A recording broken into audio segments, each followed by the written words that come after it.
Boa noite ou boa tarde, como quer que seja. Vamos fazer a nossa apresentação do Fórum Online Educação, Meio Ambiente e Sustentabilidade. O eixo temático escolhido é Políticas Públicas, Cidades e a Sustentabilidade Ambiental. O título do trabalho é Ambiente nas áreas de expansão urbana e ocupação irregular do solo na cidade de Nampula, em Moçambique. Os autores são Reginaldo Rodrigues Moreno Mocoveia e William Rodrigues Ferreira.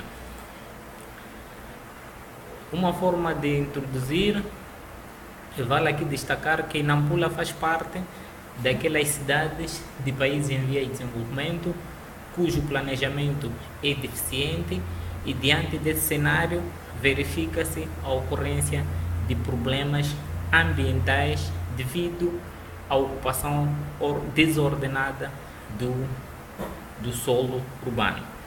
O objetivo geral deste trabalho é fazer uma análise na perspectiva ambiental e urbanística do processo de expansão e ocupação irregular do solo urbano e tentar trazer aquilo que é a percepção dos autores sociais sobre os assentamentos que lá existem, ressaltando as políticas públicas urbanas vigentes neste território.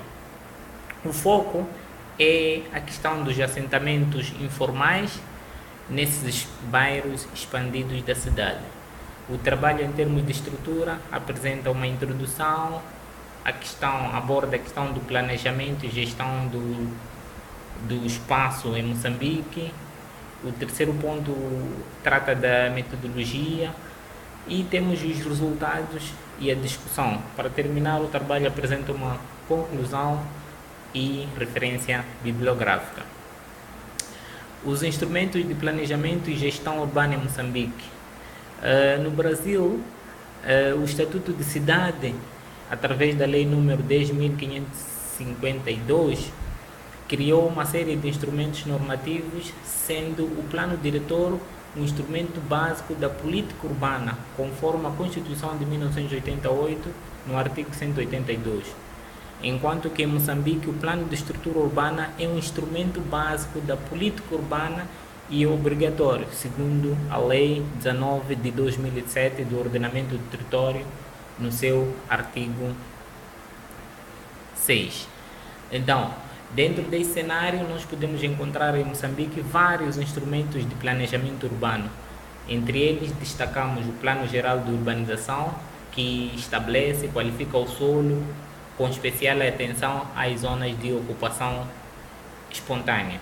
Temos o Plano Parcial de Urbanização, que qualifica o solo e define as redes de transporte, comunicação, energia e outros equipamentos sociais. Temos o Plano Pormenor, que define de forma pormenorizada a tipologia de ocupação urbana. E por último, temos o Plano de Estrutura Urbana, que é um instrumento básico, estabelece a organização espacial da totalidade do centro urbano, tendo em conta a ocupação atual, a questão de infraestruturas, equipamentos sociais e outros. E ele tem uma periodicidade de 10 anos e depois da sua aprovação. Este plano, o PU, é da responsabilidade da Câmara Municipal.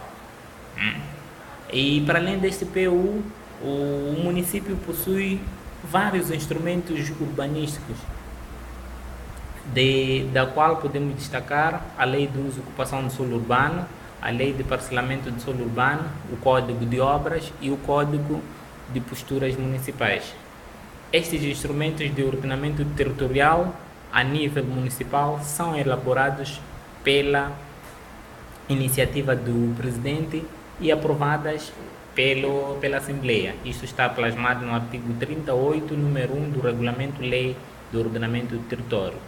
O regulamento também define que se os municípios dão início das suas atividades sem elaboração destes instrumentos, estão sujeitos a uma penalização, de acordo com Forjage. Os municípios, de uma forma geral, sofrem grandes problemas de planejamento do solo urbano. Entretanto, toda a proteção jurídica dispensada pelo Decreto-Lei 60 de 2006, que é a lei ambiental, e a Lei 2097 e o Código de Postura Municipal têm se mostrado ineficazes, de modo a conter esta questão de ocupação clandestina do solo urbano. Metodologia.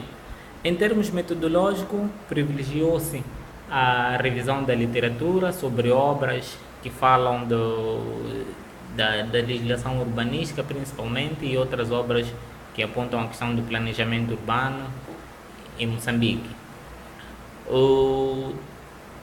Houve um trabalho de campo, entrevistado alguns segmentos sociais, moradores dos bairros, núcleos ambientais e órgãos públicos. O foco foram os assentamentos informais de ocupação irregular nos bairros expandidos, nomeadamente Muhala, Moivir, Namutikliwa, Namikopo, Carropeia, Napipini, Mutawanya e Natikiri. E foi feita uma entrevista cuja amostra foi 160 pessoas com idades superiores a 20 anos, que eram capazes de discernir alguma percepção sobre aquilo que era a questão ambiental nesses bairros, das quais 20 pessoas para cada bairro, e obtivemos esta amostra de 160. Através da técnica de observação, criou-se esta planilha, que ao longo do trabalho de campo foi-se observando estes aspectos e qualificados em função de muito bom, bom, regular, ruim ou muito ruim. Então tivemos sistema de esgoto, foi ruim ou muito ruim, vias de acesso, ruim ou muito ruim, ocupações, densidade, resíduos de sólidos e aí em diante. E ainda importa referir aqui neste trabalho que houve uma inferência. Utilizou-se o Índice de Qualidade Ambiental Urbana, IQAU, para análise do estudo, neste caso desses assentamentos informais no bairro. A área de estudo localiza-se na cidade de Nampula, município de Nampula, encontra-se no território moçambicano, como podemos ver, na região norte de Moçambique, que faz parte do continente africano, região oriental de África, região norte de Moçambique. E as coordenadas são 15 graus, 1 minuto 31 segundos, 15 graus, 13 minutos, 15 segundos de latitude sul, e 39 graus, 10 minutos, 0 segundos, e 39 graus, 23 minutos, 28 segundos de longitude leste. A cidade de Nampula apresenta uma área estimada de 404 km². Ela apresenta como limites norte e noroeste, temos o distrito de Rapalli, sul e sueste temos Anchilo, e ainda na zona sueste temos também o posto administrativo de Namaita. A população da cidade é cerca de 461, segundo o censo de 2007. É o segundo município mais populoso do país, depois da região metropolitana do Grande Maputo, perdendo em termos de densidade demográfica apenas pelas cidades de Matola e Beira. Importa referir que nos últimos tempos a população de Nampula triplicou, mas a questão do planejamento urbano não acompanharam este ritmo de crescimento. Resultados e discussões. O processo de expansão e ocupação irregular do solo urbano e as suas consequências ambientais. Desde meados de 1980, inicia o processo de expansão e ocupação irregular do solo urbano dos bairros. Isto intensifica-se nos anos de 1990, quando surgem os primeiros loteamentos habitacionais. Ela ganhou impulso em 2000, com a construção de vários conjuntos habitacionais e loteamentos em prolongamento de principais avenidas e ruas, como é o caso das avenidas da FPLM, Avenida do Trabalho, Avenida Eduardo Mondlane, em direção aos bairros de expansão. É ainda de salientar que, nessa ocasião, a Câmara Municipal de Nampula promoveu a distribuição de lotes para a construção de habitação sem que promovesse o ordenamento do solo urbano e a criação de vias de acesso. Essa situação saiu fora do controle e também teve início nas proximidades da área central. Como podemos ver nas figuras 2 e 3, esta é a figura 2, esta é a figura 3, nós temos as áreas de expansão, elas acabaram se expandindo e de uma forma desordenada. Se nós formos a olhar nestes assentamentos, podemos ver que é difícil ver as vias, os traçados das vias ou das estradas. Então, isto é consequência da expansão urbana e ocupamento e ocupação do solo de forma irregular. Estes assentamentos até têm tendência de ocupar os morros. Temos aqui esta elevação, esta montanha, este morro, em que as populações tendem a instalar as suas residências nestes morros. Essas ocupações também, como referi-me anterior, ocupam as encostas dos montes. Atualmente, por exemplo, a Serra da Mesa, que é um dos principais montes que nós encontramos em arredores da cidade, temos lotes na sua base e nas encostas que estão a ser ocupados.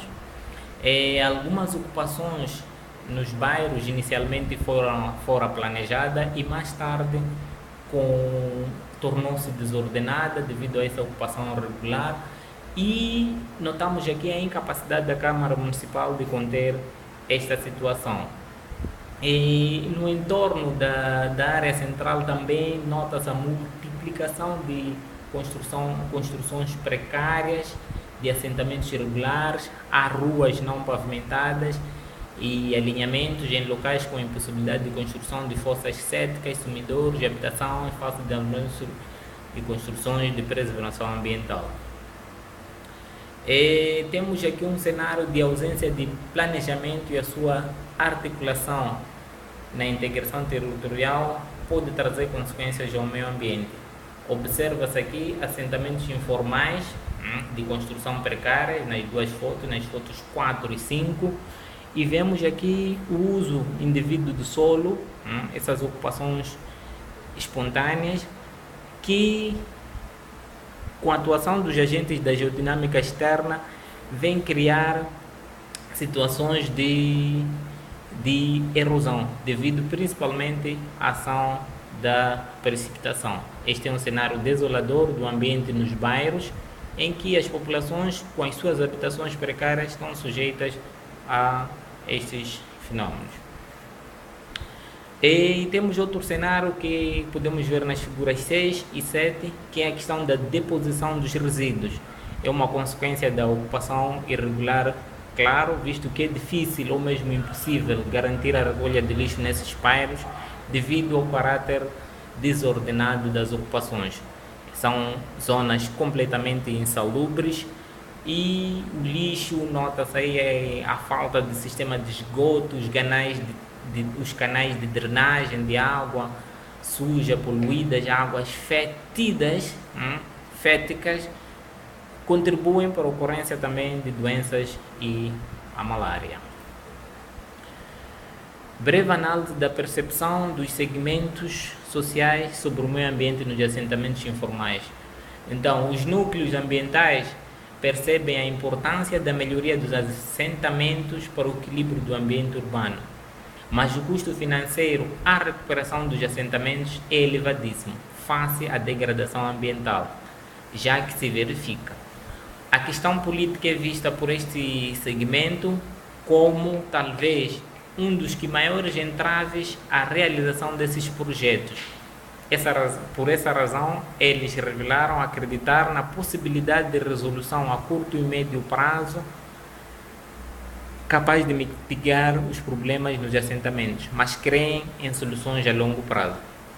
Os órgãos públicos, a ocupação irregular no passado foi conveniente para esse segmento, órgãos públicos, porque a permissão velada das ocupações irregulares garantiu habitação para todos. Por essa razão, o poder público tenta amenizar esses efeitos com algumas construções ou melhoramento. Com essas medidas, eles acreditam beneficiar a comunidade no melhoramento da qualidade do ambiente. Para os moradores, estes consideraram que aqueles que ocuparam no passado e ocupam os assentamentos na atualidade percebem essa ocupação irregular como legítima, visto que consideraram que o fazem por necessidade de lugar, de acharem lugar ideal possível para morar perto do centro da cidade. Portanto, o direito à habitação previsto na Constituição da República de Moçambique. Conclusão: a expansão urbana e a ocupação irregular do solo na cidade de Nampula facilitam o surgimento de problemas ambientais. Então, diante desse cenário, viola-se o capítulo 7 da Agenda 21, que preconiza a promoção do desenvolvimento sustentável dos assentamentos. É ainda necessário lembrar que a realização de obras de infraestruturas, realização, por exemplo, da requalificação, deve ser feita mediante um plano de gestão urbana. O município de Nampula necessita de redobrar esforços de modo a minimizar situações de risco e problemas ambientais verificados nos bairros de ocupação irregular.